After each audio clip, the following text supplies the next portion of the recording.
and she told me I received this Young Alumni Award. And of course, the first thing I was like, I'm young. And I'm looking at my students here. Give it up for my students for showing up. Thank you for coming. This is really about the students and the future, so thank you very much for showing up, and I have some words for you.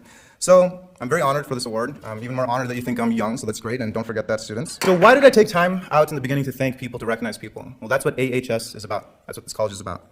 It's about people, and I'm going to share briefly how this college prepped me for my current role. So as was mentioned earlier, I run the iVenture Accelerator with these awesome students right here, and we're one of the top educational entrepreneurship programs in the country of our kind.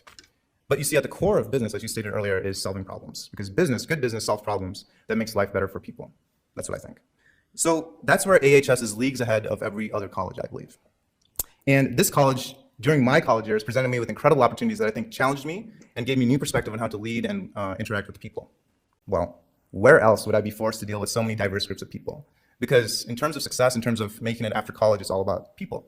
And this college, really gave me the opportunity to meet as many different people as possible. So I was a sophomore. I was going to say I was a young sophomore, but I'm still young. So I was a sophomore, immature, maybe that's a better word. And the flyer stated that there was a volunteer trip actually going out to Florida. I'm from California. This is too cold for me right now, so sign me up. I'm going to Florida for a winter break. I didn't think twice about what I was actually going to do there. I went there and I was like, okay, maybe it's like a center for senior citizens. I can do that. Imagine my surprise actually when the center was actually a center for adults with significant mental disabilities. So again, I was quite immature and I knew this was going to be challenging. That's what I thought. I was unprepared. I was overwhelmed. How could I communicate with people so different from me? That was the first thought. And I was totally wrong. It was one of the coolest, most important experiences of my entire life. The thing is, I made lots of friends and I had lots of fun, and I'll explain.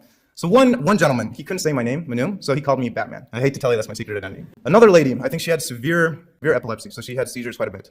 But she was very accomplished, actually, because she had 3 boyfriends. So one was the entire NSYNC band. Number 2 was Justin Timberlake. Number 3 was yours truly, so I was in pretty esteemed company. So that was a fun relationship. And finally, there was a fantastic lady who couldn't say my name, so she called me, it was a great nickname, she called me the Chocolate Factor. And these people that I was intimidated by at first, we created jewelry for soldiers, we fed lunch to students at school, we set up decorations at church, we bonded together over so many things. These people that I thought were so different from me. And that's a key point. People take heart when you give them yours. And that's a really important lesson here. That's when I realized that that's what I want to do. I want to serve people, I want to help people. There's a lot of good in this world. One of the questions in closing that I was asked during kind of the process for this was, how does one become an outstanding alum? And I think it starts with becoming an outstanding student. These 4 or 5 years will fly by, and it's up to you to take advantage of all of that. So I'll be honest, I was not really an outstanding student in the academic sense. I'm pretty sure I failed a class or 2. Definitely had to retake 1 as well. But the point is, I came here, I made mistakes, I learned, and by the time college was done, I was totally different. I was broadened, I was ready to take on the world.